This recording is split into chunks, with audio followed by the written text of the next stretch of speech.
जहां पर मुख्यमंत्री भंवरलाल शर्मा कार्यक्रम में संबोधित कर रहे हैं।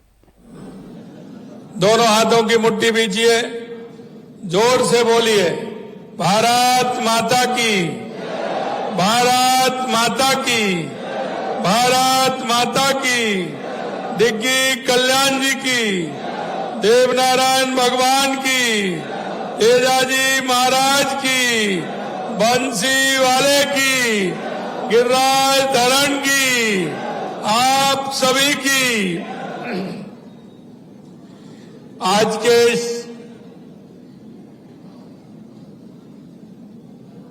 निवाई टोंक के ग्रामोत्थान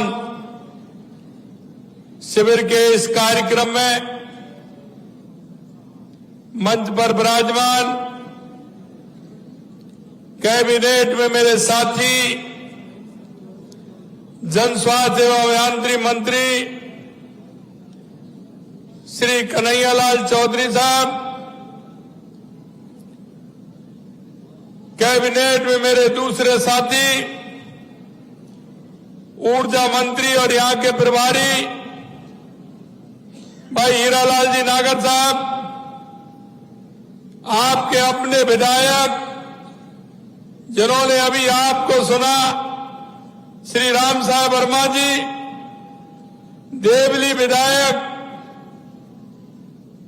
भाई राजेंद्र गुर्जर जी, भाजपा के जिला अध्यक्ष भाई चंद्रवीर सिंह चौहान साहब, हमारे पूर्व सांसद पार्टी के वरिष्ठ नेता भाई सुखबीर सिंह जौनपुरिया जी, नगर पालिका अध्यक्ष दिलीप इसरानी जी, हमारे पूर्व विधायक टोंक अजीत मेहता जी, पूर्व विधायक निवाई ग्यारसीलाल जी, हमारी प्रमुख शासन सचिव मंजू राजपाल जी, हमारे टोंक के प्रभारी भाई जितेंद्र शर्मा जी, रामानंद गुर्जर जी, पूर्व जिला प्रमुख सत्यनारायण चौधरी जी, मंच पर विराजमान सभी नेतागण और इस ग्राम उत्थान शिविर में आए सभी मेरे भाई और बहनों, पत्रकार बंधुओं, सबसे पहले तो मैं आप सभी का वंदन करता हूं, अभिनंदन करता हूं, आप सभी को मैं प्रणाम करता हूं।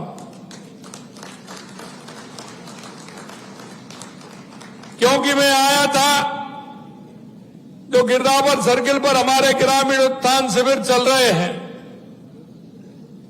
इन शिविरों के माध्यम से आमजन को लाभ कैसे मिले, लेकिन मैंने देखा यहां तो मुझे आप सभी के बड़ी संख्या में दर्शन करने का लाभ मिला है और आप सभी यहां पधारे हैं। इस शिविर के माध्यम से मैं आपको यह भी बताना चाहता हूं, क्योंकि कुछ यहां आज लोकार्पण भी हुए हैं और अभी आपके विधायक बता रहे थे कि यहां निवाई के अंदर कितने का काम हुआ है, 1100 करोड़ रुपए के काम तो निवाई विधानसभा के अंदर हुए हैं। और ये बात मैं आपसे इसलिए कहना चाहता हूं क्योंकि सभी आप पढ़े लिखे हैं, आप इतिहास उठा करके देख लीजिए कि किसी भी सरकार ने 2 साल के अंदर एक विधानसभा के अंदर कभी भी 1100 करोड़ रुपए के काम अगर उन्होंने किए हो तो, क्योंकि हम जानते हैं कि राजस्थान की जनता की जो इच्छा और अपेक्षा है, आम जन जो सरकार से चाहता है, हमने हमारे संकल्प पत्र के माध्यम से कहा है कि राजस्थान का चाहे किसान हो, मजदूर हो, युवा हो, महिला हो, हमारी सरकार सभी के उत्थान के लिए काम करती है। आज का दिन टोंक जिले के लिए बेहद खास है क्योंकि आज टोंक को 370 करोड़ रुपए की राशि के विकास कार्यों की सौगात भी आज मिली है। आज आपके जिले में शिक्षा, स्वास्थ्य, ऊर्जा, बुनियादी ढांचे, नागरिक सुविधाओं से जुड़े 282 करोड़ रुपए से अधिक राशि का 48 कार्यों का शिलान्यास हुआ है। इसी के साथ लगभग 88 करोड़ की राशि से 16 विकास कार्यों का लोकार्पण हुआ है। आप सभी को इन विकास कार्यों के लिए मैं बहुत बहुत बधाई देता हूं, बहुत बहुत शुभकामनाएं देता हूं। मित्रों, लगातार आप देख रहे हैं कि हमारी डबल इंजन की सरकार देश के यशस्वी प्रधानमंत्री नरेंद्र मोदी जी के नेतृत्व में लगातार हमारी सरकार काम कर रही है। और आपने ये भी देखा है कि 2014 के बाद देश के अंदर चाहे विकास हो, चाहे गरीब कल्याण की योजनाएं हो, चाहे दुनिया में बढ़ता हुआ भारत का गौरव हो, आपने अच्छी तरह से देखा है। आपने यही नहीं, आतंकवाद का खात्मा भी आपने देखा है। किस तरह की स्थिति होती थी, देश के यशस्वी प्रधानमंत्री नरेंद्र मोदी जी के नेतृत्व में लगातार हमारा प्रदेश और हमारा देश आगे बढ़ रहा है। साथियों, गरीब के बारे में वो ही जान सकता है जो गरीबी से निकला हो, जिसने गरीबी देखी हो। और किसान के बारे में वो जान सकता है जो किसान के दर्द को जानता हो। आप सभी जानते हैं, ये कहावत है, जिसकी नई फटी बेवाई वो क्या जाने पीर पर आई। क्योंकि उन माता बहनों को हम देखते हैं, दिन रात मेहनत करती हैं। मैं धन्यवाद देना चाहता हूं हमारी माता बहनों को। सुबह सबसे पहले सुबह जगती हैं 4 बजे, 4:30 बजे, और रात को उनको 11 और 12 बजते हैं सोने के लिए। हम उनके दर्द को भी जानते हैं। इसलिए देश के यशस्वी प्रधानमंत्री नरेंद्र मोदी जी महिलाओं को आगे ला करके हमारी बहन कैसे आगे बढ़े, इसे लेकर के लिए लगातार काम कर रहे हैं।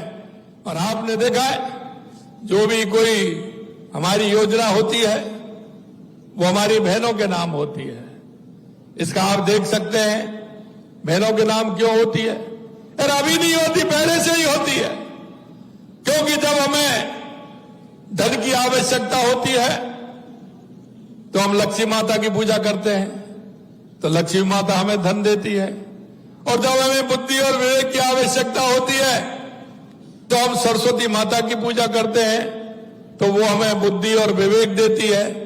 और जब हमें शक्ति की आवश्यकता होती है तो हम दुर्गा माता की पूजा करते हैं, तो वो दुर्गा माता हमें शक्ति देती है। इसलिए मेरे भाई और बहनों, हमारे देश के यशस्वी प्रधानमंत्री नरेंद्र मोदी जी कहते हैं कि अगर हमारी माता बहनों का उत्थान होगा तो हमारे प्रदेश का उत्थान होगा, हमारे देश का उत्थान होगा।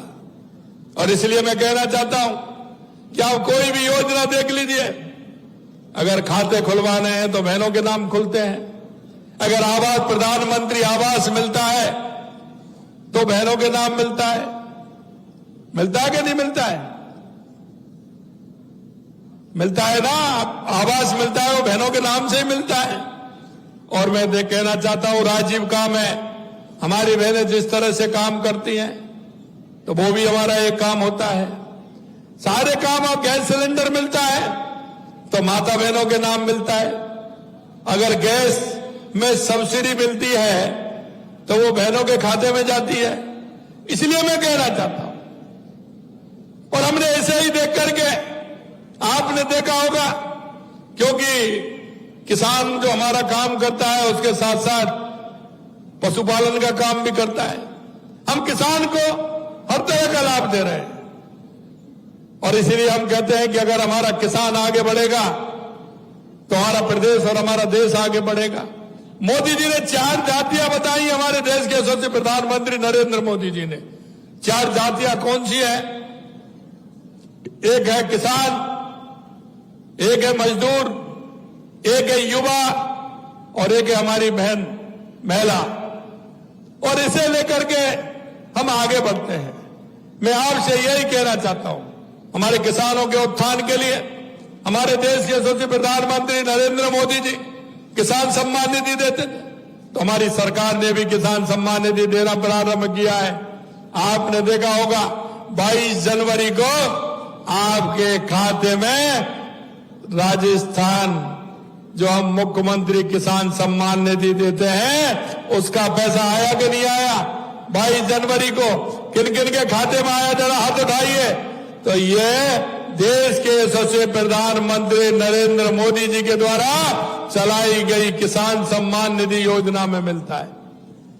यही नहीं, हमारी बहनें, जैसा मैं कह रहा था, पशुपालन भी किसान का एक आर्थिक स्थिति को मजबूत करता है और इसीलिए हमने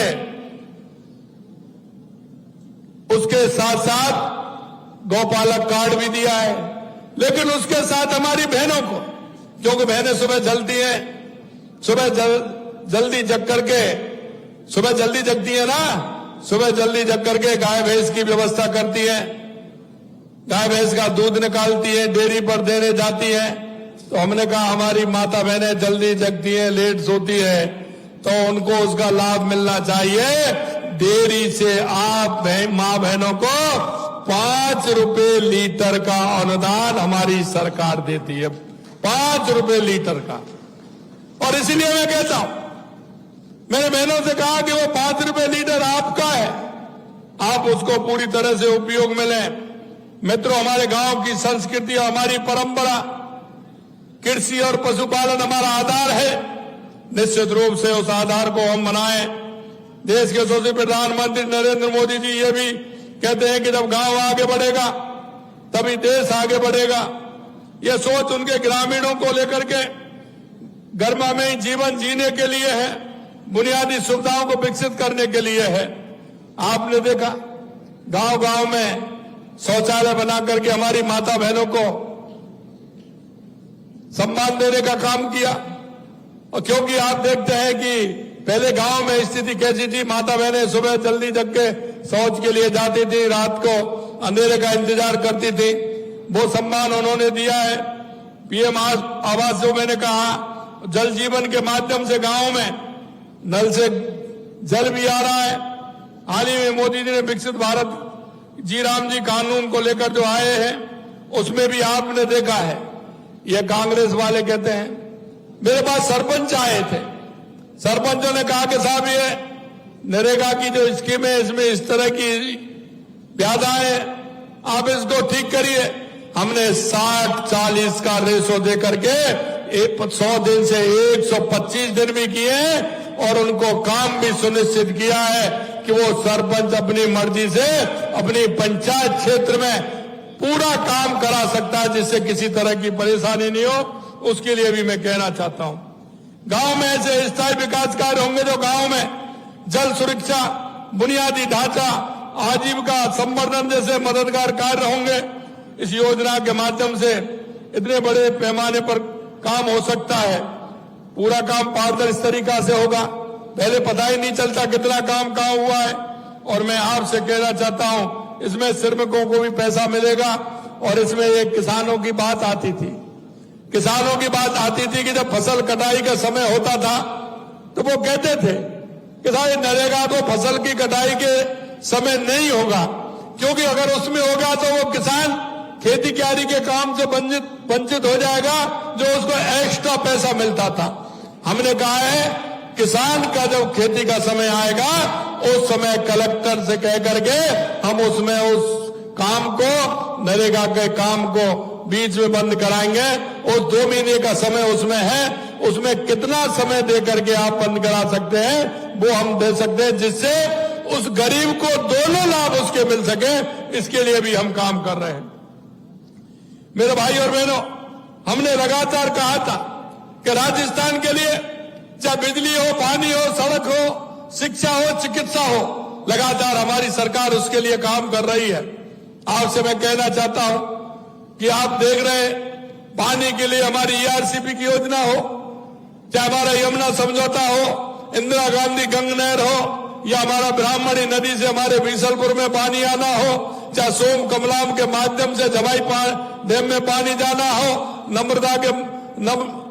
नर्मदा के माध्यम से हमारे साचौर और बाड़मेर में पानी आना हो, या माई डैम के माध्यम से हमारे बांसवाड़ा डूंगरपुर में पानी आना हो। हमने इन सभी के लिए लगातार हमारी सरकार काम कर रही है और आप लगातार देख रहे हैं। और जब हम ये काम कर रहे हैं तो ऊपर वाले की भी कृपा हो रही है, बारिश हो रही है ना, अच्छी बारिश हो रही है ना। सबसे ज्यादा अगर आपका बीसलपुर बांध चला है तो कितने दिन चला है? 100-150 दिन। कन्हैयालाल जी, बीसलपुर कितने दिन चला है? 135 दिन। 135 दिन तो आपका बीसलपुर चलता ही रहा है, इतनी बारिश हुई है। और अभी आप देख रहे हैं मावट भी बढ़ गई, पर ये कि नहीं बढ़िया? मावट हुई है कि नहीं हुई है? और फसल कैसी है? फसल कैसी है मैं किसानों से पूछना चाहता हूं भाई, क्योंकि जब आप कहीं जाते हैं रिश्तेदारी में तो आपसे दो ही बात पूछते हैं कि नहीं पूछते हैं? जब कहीं जाते हो कि फसल वगैरह कैसी है साहब आपकी बताइए, और दूसरी बात पूछते हैं कि दूध वगैरह हो रहा है कि नहीं हो रहा है। यही पूछते हैं कि नहीं पूछते हैं? सबसे पहले जब आप जाके पहुंचते हो तो अब इसलिए हमने कहा है कि फसल भी अच्छी हो रही है और इसीलिए हमने गौपालक क्रेडिट कार्ड दिया है आपको कि आप जाइए आराम से। पहले किसान क्रेडिट कार्ड मिलता था, अब आपको गौपालक क्रेडिट कार्ड मिलेगा। पहले उसमें 1 लाख रुपए देते थे, अब पशु की कीमत ज्यादा हो गई है तो हमने वो 1.5 लाख रुपए कर दिया है, और वो भी बिना ब्याज के। तो उसका फायदा हुआ कि नहीं हुआ है? अब किसान को तो यही चाहिए ना कि उसको ठीक प्रकार से अगर ऋण मिल जाता है तो वो गाय भैंस खरीद लेता है तो उसके घर की स्थिति भी सुधरती है और बच्चों को दूध भी मिलता है।